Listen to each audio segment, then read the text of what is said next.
عداوت مجھ سے کیوں اتنی، میں تو قرآن کا داعی ہوں، رسول اللہ کا وارث، صحابہ کا۔ جو چیز میں آپ کو بتانا چاہتا ہوں وہ سنتے رہیے نوجوانوں۔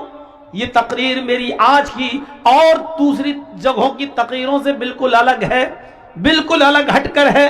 یہ واقعات میں نے آج تک کسی اور تقریر میں اپنی 22 سال کی زندگی میں تقریری دور میں نہیں بتائے۔ جو آج میں نے آپ کے سامنے یہ رکھا ہے وہ غسان کا بادشاہ، شاہ غسان، جس کا نام جبلہ ابن ایہم ہے، بہت بڑا بادشاہ ہے غسان کا، عیسائی ہے، اسلام سے متاثر ہو گیا، اسلام کی تعلیمات سے متاثر ہو گیا، پربھاوت ہو گیا، اور سوچنے لگا کہ اب میں اسلام قبول کر لوں تو بہتر ہے، کیونکہ اسلام دن پہ دن بڑھتا جا رہا ہے، اسلام کے اندر خوبیاں ہی خوبیاں نظر آ رہی ہیں۔ لیکن وہ سمجھ رہا تھا کہ میں تو عیسائیوں کا بادشاہ ہوں اور کئی مرتبہ عمر سے ٹکر لے چکا ہوں، عمر مجھ سے ناراض ہوں گے، امیر المومنین عمر فاروق مجھ سے غصہ ہوں گے، پتہ نہیں میں اسلام قبول کرنے چاہوں تو وہ میرے اسلام کو مانے بھی یا نہ مانے، کہیں میری گردن نہ اڑا دیں۔ اس لیے شاہ غسان اپنا ایک قاصد، اپنا ایک دودھ، اپنا ایک ایلچی لیٹر لکھ کر، خط لکھ کر امیر المومنین کے پاس بھیجتا ہے۔ غسان کا بادشاہ جبلہ ابن ایہم ایک لیٹر لکھتا ہے اور اپنے دودھ کے ذریعے، اپنے قاصد کے ذریعے وہ لیٹر بھجواتا ہے کہ حضرت عمر فاروق سے یہ پوچھو کہ شاہ غسان جبلہ ابن ایہم، غسان کا بادشاہ جو عیسائی ہے، وہ اسلام قبول کرنا چاہتا ہے، کیا میری اسلام میں انٹری ہوگی یا نہیں ہوگی؟ اس نے ایک قاصد کو بھیجا کہ اب پتہ چل جائے گا میرے قاصد کے ساتھ عمر کیا سلوک کرتے ہیں، میرے بھیجے ہوئے دودھ کے ساتھ عمر کیا سلوک کرتے ہیں۔ اگر اچھا سلوک کیا تو ٹھیک، میں اسلام لے آؤں گا، اور نہیں تو پھر میں عیسائی بنا رہوں گا۔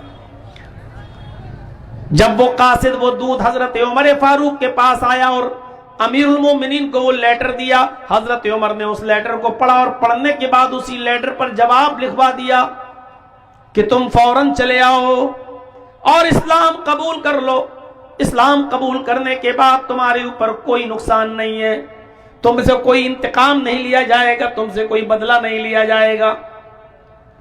شاہ غسان نے جب جبلہ ابن ایہم نے یہ لیٹر پڑھا تو بڑا تعجب کرنے لگا کہ حضرت عمر فاروق رضی اللہ تعالیٰ عنہ نے اتنی آسانی کے ساتھ میرے اسلام قبول کرنے کی بات مان لی اور پرانی دشمنی سب بھول گئے۔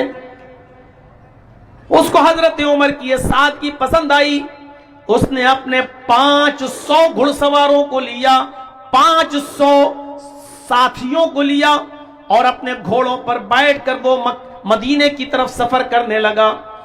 اپنے ساتھیوں کے ساتھ جیسے ہی مدینے آیا تو حضرت عمر فاروق کا شہر مدینہ آنے سے پہلے اس نے ایک جنگل کے اندر خیمہ ڈالا، ایک جنگل کے اندر پڑاؤ ڈالا، اور یہاں آنے کے بعد رک گیا اور یہیں سے اس نے خبر بھیجی کہ میں آ چکا ہوں، اب میں آپ سے ملنے آؤں یا نہیں آؤں؟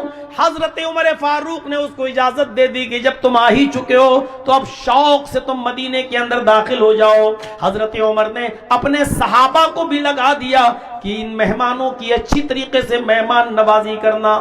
وہ شاہ غسان بہترین مکٹ و تاج پہنے ہوئے، دونوں طرف اس کے ڈائمنڈ ہیرے لگے ہوئے، قیمتی ہیرے لگے ہوئے، کبوتر کے انڈے کے مانند قیمتی ہیرے جڑے ہوئے تاج پہن کر وہ عیسائیوں کا بادشاہ، غسان کا بادشاہ جب مدینے میں اپنے 500 ساتھیوں کے ساتھ داخل ہوتا ہے تو حضرت عمر فاروق نے اس قافلے کا بہت سواگت کیا، بہت اچھی خاطر مدارات کی اور ان کی مہمان نوازی کی، اور کلمہ پڑھا کر اس کو اسلام قبول کروا دیا، وہ مسلمان ہو گیا۔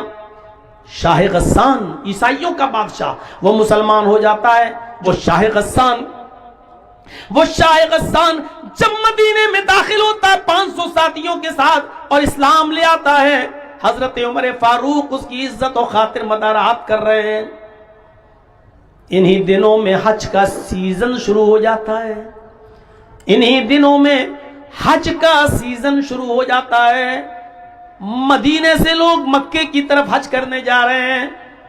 حضرت عمر فاروق نے شاہ غسان سے جبلہ ابن ایہم سے کہا کہ کیوں نہ آپ کو بھی حج کا موقع مل رہا ہے، تم بھی چلو اور تم بھی حج کر لو، ہم لوگ جا رہے ہیں حج کرنے کے لیے۔ آئے غسان کے بادشاہ، تمہیں بھی حج مبارک ہو اور میں چاہتا ہوں کہ تم بھی میرے ساتھ حج کرنے کے لیے چلو۔ وہ بھی تیار ہو گیا، اور شاہ غسان جب تیار ہوتا ہے حج کرنے کے لیے، روانہ ہوا اپنے ساتھیوں کے ساتھ، اور یہ سب لوگ جب مکے میں پہنچے تو الگ الگ ہو گئے۔ چلو جاؤ، اب طواف کے بعد ملیں گے، عمرے کے بعد ملیں گے، بعد میں ملاقات ہوگی۔ حضرت عمر بھی طواف کرنے لگے، اور خانہ کعبہ پہنچنے کے بعد شاہ غسان بھی طواف کرنے لگا۔ ایک خوبصورت لنگی پہنے ہوئے تھا احرام کی شکل میں، اوپر ایک چادر ڈالے ہوئے تھا، اور بہترین قسم کی ایک لنگی پہنے ہوئے تھا۔ بادشاہ تھا، چونکہ وہ پیسوں کی اس کے پاس کوئی کمی نہیں تھی۔ وہ طواف کرنے لگا۔ دوران طواف ایک نوجوان صحابی سے، جو اعرابی تھا، جو دیہاتی تھا، وہ نوجوان صحابی بھی طواف کر رہا تھا۔ بھیڑ زیادہ ہونے کی وجہ سے اس نوجوان آدمی کا پیر شاہ غسان کی لنگی کے اوپر رکھ گیا۔ ایسے وہ طواف ہو رہا تھا تو ایسے وہ پیر سے لنگی دب گئی، شاہ غسان کی لنگی دب گئی۔ شاہ غسان جب آگے بڑھا تو اس کی لنگی کھل گئی، شاہ غسان کی لنگی کھل گئی۔ چادر اتنی لمبی تھی اوپر والی، جو نیچے تک تھی اس کی شرمگاہ نہیں دکھائی دی، ستر نہیں کھلا، اس کی لنگی کھل گئی۔ اس نے جلدی سے، نوجوان نے، اس مسلمان صحابی نے جلدی سے اس کی لنگی اٹھا کر اس کو دی کہ بھائی غلطی سے، دھوکے سے میرا پیر تمہاری چادر پر، تمہاری لنگی پر رکھ گیا۔ شاہ غسان نے دیکھا ایک غریب آدمی جس کے احرام میں پیوند لگے ہوئے ہیں، جس کے کپڑے میں جوڑ لگے ہوئے ہیں، اس کمینے نے، اس کمبخت نے میری لنگی کو اپنے پیر سے دبا دیا۔ شاہ غسان پیچھے مڑا اور اس نے ایک زوردار تھپڑ اس مسلمان نوجوان کو، اس صحابی کو مار دیا۔ دیکھو اس لڑکے کو روکو تو لال لائٹ مار رہا ہے۔ یہی ماں باپ نے سکھایا ہے۔ اتنے اتنے سے بچے ہیں، ان کو یہ بھی نہیں معلوم لائٹ کہاں ماری جاتی ہے۔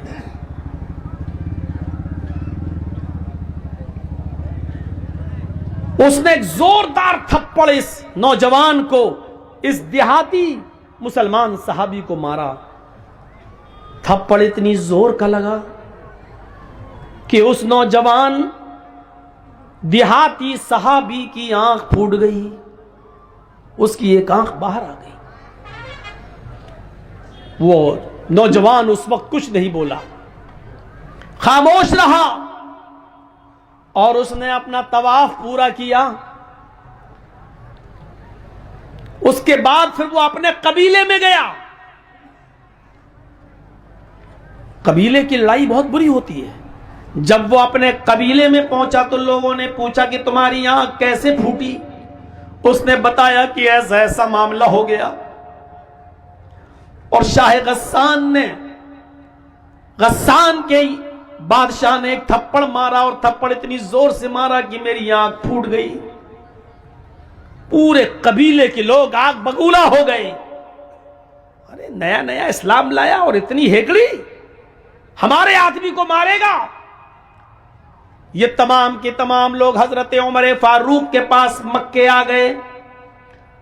حضرت عمر فاروق کے سامنے مقدمہ دائر کر دیا کہ آپ کے شاہ غسان جو ابھی کچھ دن پہلے مدینے میں اسلام لایا ہے، اس نے دھوکے سے ہمارے نوجوان کا پیر اس کی چادر پہ پڑ گیا اور اس کی لنگی کھل گئی، لیکن اس نے پلٹ کر اتنی زور سے تھپڑ مارا کہ ہمارے ساتھی کی، اس دیہاتی نوجوان کی آنکھ پھوٹ گئی۔ مجھے انتقام چاہیے، بدلہ چاہیے۔ حضرت عمر فاروق نے شاہ غسان کو بلایا۔ غسان کا بادشاہ طلب کیا گیا جو مسلمان ہو چکا ہے، اور پھر یوں دونوں میں گفتگو ہوتی ہے۔ حضرت عمر فاروق نے فرمایا، آئے شاہ غسان، آئے جبلہ ابن احم، تمہارے بارے میں یہ شکایت ملی ہے، کیا یہ صحیح ہے؟ کہنے لگا وہ جبلہ، امیر المومنین، اس نوجوان دیہاتی آدمی نے میری چادر پر پیر رکھ دیا، میں آگے بڑھا، میری لنگی کھل گئی، میری چادر کھل گئی، میں نے اس کو ایک تھپڑ مار دیا ہے۔ حضرت عمر فاروق نے کہا، اے شاہ غسان، اس نوجوان نے یہ بتا دیا ہے کہ ہاں میرا پیر اس کی چادر پر رکھ گیا تھا، لیکن میں نے جان بوجھ کر ایسا نہیں کیا، دھوکے سے ایسا ہو گیا، ایک معمولی سی غلطی کی اتنی بڑی سزا تم نے اس کو دے دی کہ اس کی آنکھ کا ڈھیلا باہر آ گیا، اس کی آنکھ پھوٹ گئی۔ شاہ غسان کہنے لگا، ایک غریب آدمی کی آپ کو اتنی فکر کیوں ہو رہی ہے؟ حضرت عمر فاروق کہتے ہیں کہ اسلام لانے کے بعد امیری غریبی اسلام میں نہیں چلتی ہے۔ آئے شاہ غسان، اسلام جتنا امیروں کے لیے اتنا ہی غریبوں کے لیے ہے، اور مجھے اس کو انصاف دلانا ہے، اس کو نیائے ملنا چاہیے۔ شاہ غسان نے کہا، ٹھیک ہے، تو پھر بتائیے کہ مجھے کیا کرنا ہوگا، بتائیے میں کیا کروں، انصاف کا تقاضا کیا ہے، کیا کروں؟ حضرت عمر فاروق نے کہا، شاہ غسان، اس نوجوان سے، اس دیہاتی سے، اس صحابی سے، اس بیچارے غریب آدمی سے معافی مانگ لو، اگر معافی دیتا ہے تو ٹھیک، ورنہ اس کو کچھ لے دے کر اس کو راضی کر لو، اگر معاف کرتا ہے تو ٹھیک، اور معاف نہیں کرتا ہے تو اس کو کچھ لے دے کر راضی کرو۔ شاہ غسان کہنے لگا، ایک معمولی آدمی سے، میں غسان کا بادشاہ ہوں اور میں نے بادشاہت کی ہے، امیر المومنین میں بادشاہ ہوں، میرا باپ بھی بادشاہ رہ چکا ہے، میرا دادا بھی غسان کا بادشاہ رہ چکا ہے، میں خاندانی بادشاہت سے چلا آ رہا ہوں، اور میں بادشاہ ہونے کے بعد ایک معمولی آدمی سے، ایک غریب آدمی سے معافی مانگوں گا، یہ بالکل نہیں ہو سکتا ہے، میں کسی بھی قیمت پر معافی مانگنے کے لیے تیار نہیں ہوں، میں ایک معمولی آدمی سے معافی مانگوں گا۔ حضرت عمر فاروق نے کہا، تو پھر انتقام کے لیے تیار ہو جاؤ۔ اس نے کہا، کیسا انتقام؟ کہا، آنکھ کے بدلے آنکھ، تمہاری بھی آنکھ پھوڑی جائے گی۔ غور کرو، یہ کس سے کہہ رہے ہیں حضرت عمر فاروق، جو ابھی چند دن پہلے اسلام لایا ہے، بادشاہ 500 لوگوں کے ساتھ اسلام لایا ہے، غسان کا بادشاہ ہے۔ کہا، میری آنکھ پھوڑی جائے گی؟ کہا، ہاں۔ تو کہنے لگا، پھر میں ایسے اسلام کو چھوڑنے کے لیے تیار ہوں، آئے امیر المومنین، جس میں امیروں کا خیال نہ رکھا جائے، جس میں بادشاہوں کی بادشاہت کا بھی خیال نہ رکھا جائے، جس میں ان کی عزت و توقیر کا خیال نہ ہو، تو ایسے اسلام کو پھر میں چھوڑ دوں گا۔ حضرت عمر نے کہا، یہ تمہاری مرضی۔ اس نے کہا، ٹھیک ہے، میں اسلام چھوڑنے کے لیے تیار ہوں، لیکن اس سے معافی نہیں مانگوں گا۔ حضرت عمر فاروق نے کہا، اگر اسلام چھوڑتے ہو تو یاد رکھنا، مرتد کی جو سزا ہے اسلام میں وہ میں تمہیں دوں گا، اور مرتد کی سزا یہ ہے کہ اسلام جو نہیں لایا وہ تو چین کے ساتھ ہے، وہ تو سکون کے ساتھ ہے، لیکن اسلام لانے کے بعد پھر اسلام کو چھوڑ کر کسی اور مذہب میں کوئی جاتا ہے تو پھر اسلام میں اس کی سزا ہے کہ اس کی گردن اڑائی جائے۔ اگر تم اسلام کو چھوڑنے کا ارادہ بنا رہے ہو تو پھر میں تمہاری گردن اڑانے کے لیے تیار ہوں، ابھی تو آنکھ پھڑوا لو، تمہارا معاملہ بن جائے گا، آنکھ کے بدلے آنکھ۔ اور اگر اسلام کو چھوڑنے کی دھمکی دی تو مرتد کی سزا یہ ہے اسلام میں کہ اس کی گردن اڑا دی جائے، میں تمہاری گردن اڑا دوں گا۔ وہ چاروں طرف سے پھنس گیا۔ شاہ غسان معافی مانگ رہا ہے تو چھوٹا ہو رہا ہے، آنکھ پھڑوا نہیں سکتا، مرتد ہو جائے تو قتل۔